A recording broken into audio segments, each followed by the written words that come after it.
Hi everyone, this is Chandra Chaudhary और आज हम करेंगे class 12th biology chapter 6 that is environmental issue हमारा करंटली चल रहा है और आज हम करेंगे इसका लेक्चर नंबर 4।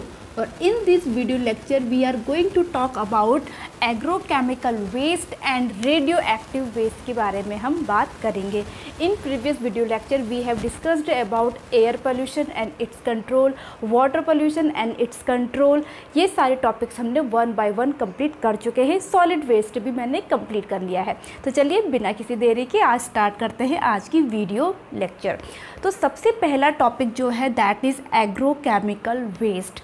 एग्रोकेमिकल वेस्ट क्या है? एग्रो मतलब कृषि मतलब जो एग्रीकल्चरल है, जहाँ से बहुत बड़ा जो भारत की जो आमदनी है उसका बहुत बड़ा पार्ट वहाँ से आता है क्रॉप प्रोडक्शन से। तो जब after green revolution crop production को जब बढ़ावा दिया गया तो क्रॉप प्रोडक्शन कैसे बढ़ती है? जब हम बहुत ज़्यादा अमाउंट में फर्टिलाइज़र्स यूज़ करते हैं या फिर पेस्टिसाइड वीडिसाइड्स को हम जब यूज़ करते तो ये यूज़ किया गया क्रॉप प्रोडक्शन को बढ़ाने के लिए, लेकिन इसके साइड इफ़ेक्ट भी होने लगे।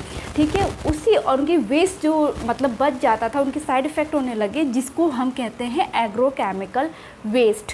अभी क्या क्या हो सकते हैं देखिए, जैसे कि मैंने कहा क्रॉप प्रोडक्शन को बढ़ाने के लिए फर्टिलाइजर्स का यूज़ किया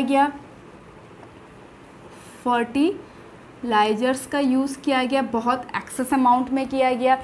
जितनी रिक्वायरमेंट है अगर हम उतना ही यूज़ कर रहे हैं तब तो ठीक है, वैसे कायदे से करना यही चाहिए। जो भी हमारे किसान लोग हैं जब कोई भी वो फर्टिलाइजर्स का यूज़ करे तो उससे पहले उनको अपनी जो सॉइल है उसका टेस्ट कराना चाहिए, कौन से न्यूट्रिएंट्स की उसमें ज़रूरत है, लैक ऑफ है वो जानना चाहिए, कितने अमाउंट की ज़रूरत है ये जानना चाहिए। देन उसके बाद तो जितनी उसकी रिक्वायरमेंट है उसके पूरा होने के बाद बाकी बचा फर्टिलाइजर्स वो वेस्ट ही कहलाता है।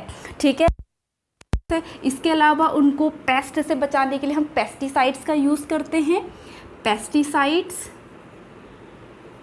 उसी तरह से जो अनवांटेड वीट हो जाती है उसको हटाने के लिए वीडिसाइड का यूज़ किया जाता है, वीडिसाइड का। हर्बिसाइड का यूज़ किया जाता है, हर्बिसाइड। उसी तरह से फंगस लग जाती है, फंगस को हटाने के लिए, उससे बचाने के लिए फंगिसाइड का यूज़ किया जाता है।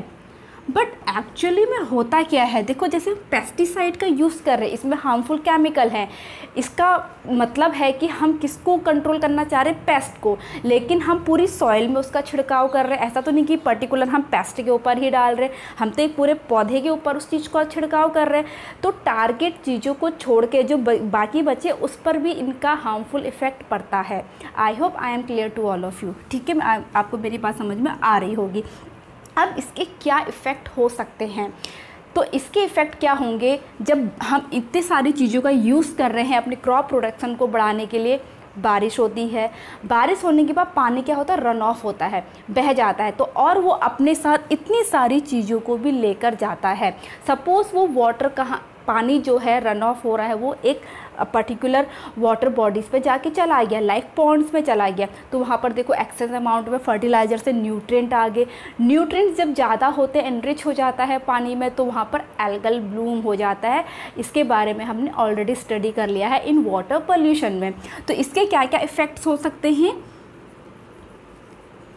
इफ़ेक्ट्स की अगर हम बात करें, हार्मफुल इफ़ेक्ट्स की, ठीक है, तो यहाँ पर सबसे पहला इफ़ेक्ट आपका हो जाएगा एल्गल ब्लूम, जिसके बारे में हमने ऑलरेडी बात कर चुके हैं प्रीवियस वीडियो लेक्चर्स में कि कैसे होता है, एल्गल ब्लूम हो जाता है।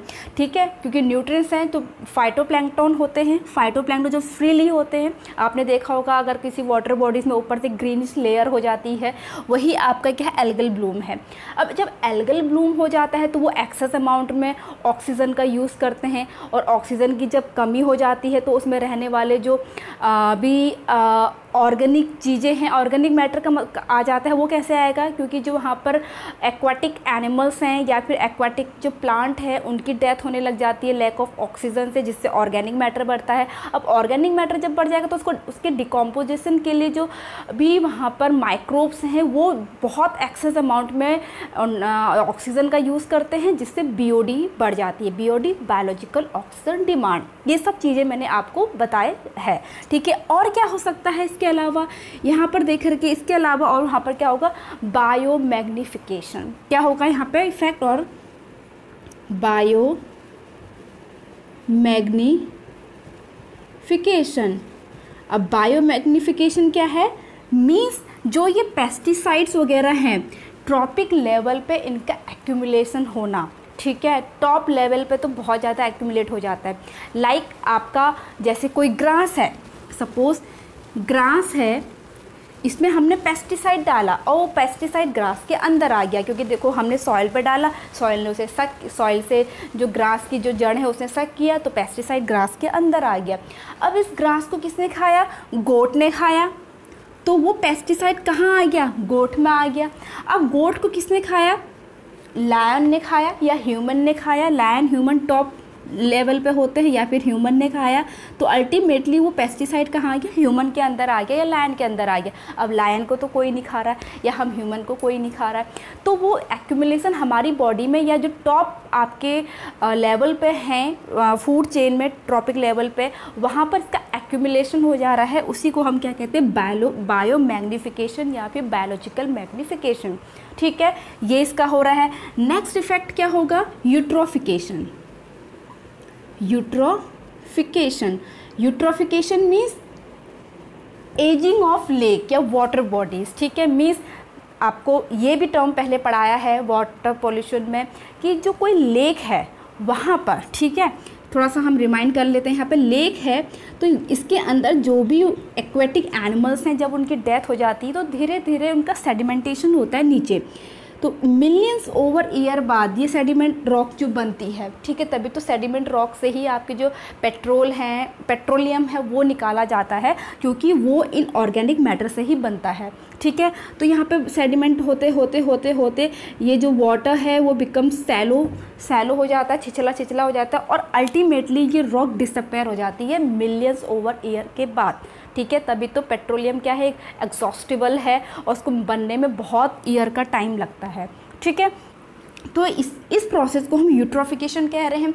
लेकिन हम इन सारी चीज़ों का यूज़ करके जो एक नेचुरल प्रोसेस है उसको स्पीड अप कर दे रहे हैं, उसको बढ़ा दे रहे हैं, जिससे जो बहुत मिलियंस ओवर ईयर बाद जो लेक्स डिसअपेयर होनी चाहिए वो पहले ही हो जा रही है, जिससे क्या है, पानी की कमी हो रही है, वाटर बॉडीज़ की कमी हो रही है। तो ये सारे इसके क्या हो जाएंगे, हार्मफुल इफ़ेक्ट हो जाएंगे। अब इससे बचा कैसे जा सकता है, क्या हम कर सकते हैं, ठीक है, क्या चीज़ें हम कर सकते हैं इनसे बचने के लिए।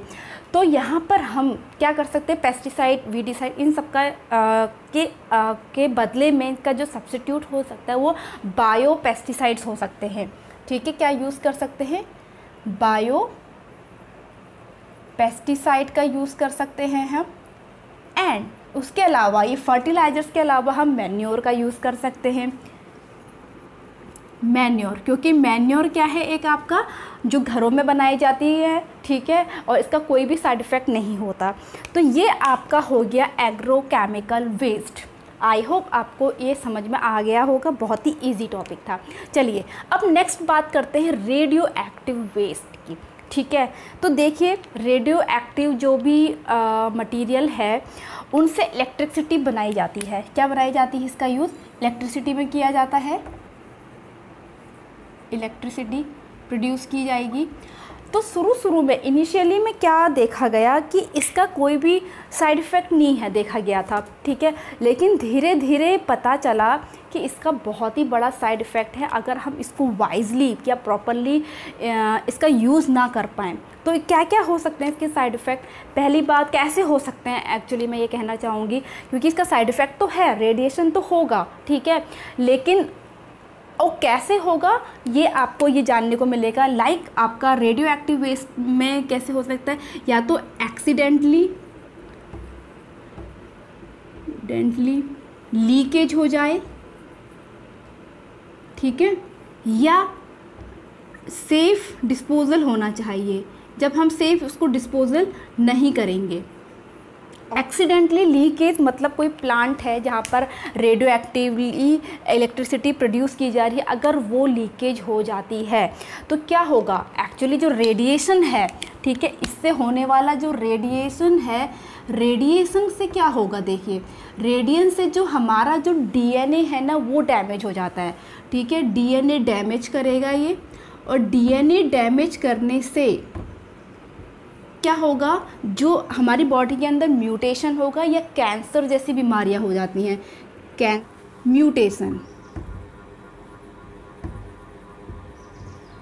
म्यूटेशन मतलब जो जीन का सीक्वेंस है उसमें कोई गड़बड़ी हो जाती है जिससे बीमारियां होती हैं, ये सारी चीज़ें हो सकती हैं।